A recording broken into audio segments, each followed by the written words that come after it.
கூலி படத்தை ஃபைனலா பார்த்து முடிச்சாச்சு. இந்த ஒரு வீடியோவை நீங்க படத்தை பார்த்திருந்தாலும் பார்க்கலாம், இல்லாட்டி பார்க்காட்டியும் நீங்க பார்க்கலாம். ஆனா அது ஸ்பாயிலர் ரிவ்யூ தான். அதையும் தாண்டி நான் ஸ்பாயிலா கூட நினைச்சீங்க அப்படின்னா நீங்க இந்த வீடியோ ஸ்கிப் பண்ணிருங்க. அதாவதுங்க இந்த படம் வந்து எல்சியூல வர போறது கிடையாது. இது படம் எல்சியூல இல்ல, ஓகேங்களா? தென் வந்து என்ன கதை எப்படி இருந்துச்சுன்னு கேட்டீங்க அப்படின்னா ஓரளவுக்கு நல்லா தாங்க இருந்துச்சு. நல்லாவே கொண்டு போனாங்க, எல்லாம் சூப்பரா இருந்துச்சு. நிஜமாவே சொல்றேன், ஃபர்ஸ்ட் ஹாஃப் வந்து நிஜமாவே வேற லெவலுங்க, தரமா எடுத்திருந்தாரு. எல்லாமே சூப்பரா இருந்துச்சு. பாட்டு, music, screenplay, writing, camera, then வந்து தலைவரோட ஆக்டிங், காமெடி, ஃபன்னு எல்லாமே பக்கா. அந்த ஒரு இன்டர்மிஷன் சூப்பரா இருந்துச்சு, சஸ்பென்ஸ் சூப்பரா இருந்துச்சு, எல்லாமே சூப்பரா மேனேஜ் பண்ணியிருந்தாங்க. நாங்க படத்தை அந்த இன்டர்வல் முடிச்சுட்டு செகண்ட் ஹாஃப்னு வந்து உட்காந்தேங்க. அது மட்டும் தான் தோழர் எனக்கு ஞாபகம் இருக்கு. அதுக்கப்புறம் என்னாச்சுன்னு ஞாபகமே இல்லையே அப்படிங்கிற மாதிரி. என்ன பண்ணாருன்னே தெரியல. லோகேஷ் ஏன் இப்படி பண்ணாலும் சத்தியமா எனக்கு புரியவே இல்லைங்க. நிறைய இடத்துல வந்து இது பண்ணியே ஆகணும், வழி இல்ல, முடிச்சே ஆகணும் முடிச்ச மாதிரி இருந்துச்சு. சில விஷயங்களை கொண்டு போக முடியாம முடிச்ச மாதிரி இருந்துச்சு. ஒரு மாதிரி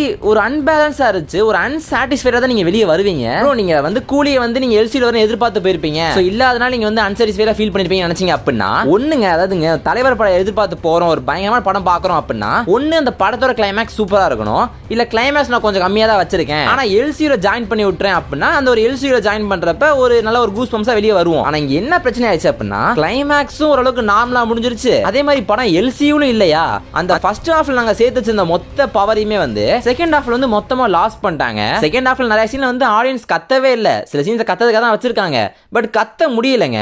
உபேந்திராவும் அமீர் கானுமே வந்து லாஸ்ட் கொஞ்ச நேரத்துக்கு தான் வராங்க. சோ வந்து நாகார்ஜுனா கேட்டருக்கு வேற யாரும் நடிச்சிருக்கலாம், அதே மாதிரி தான் இருந்திருக்கும். அமீர் கான் வந்து படத்துக்கு தேவையே கிடையாது. எனக்கு சொல்லணும் அப்படின்னா லோகேஷ் நச்சா நிஜமாவே வந்து கஷ்டமா இருக்குங்க. அது நம்ம லோகேஷ் எப்படி பண்ணாரு, ஏன் இப்படி ஒரு படத்தை எடுத்தாரு? ஏன்னா இந்த ஒரு படம் 1000 கோடி அடிக்காட்டி வேற எந்த படம் தான் 1000 கோடி அடிக்கும்? சோ வந்து கண்டிப்பா வந்து பொட்டன்ஷியலை லோகேஷ் கனகராஜ் வேஸ்ட் பண்ணிட்டாரு, அதுதான் உண்மை. நானுமே வந்து லோகேஷோட மிகப்பெரிய ஃபேன் தான், பட் நான் இப்படி சொல்ல நானே எதிர்பார்க்கலங்க. நிஜமாவே லோகேஷ் வந்து பெரிய தப்பு பண்ணிட்டாரு.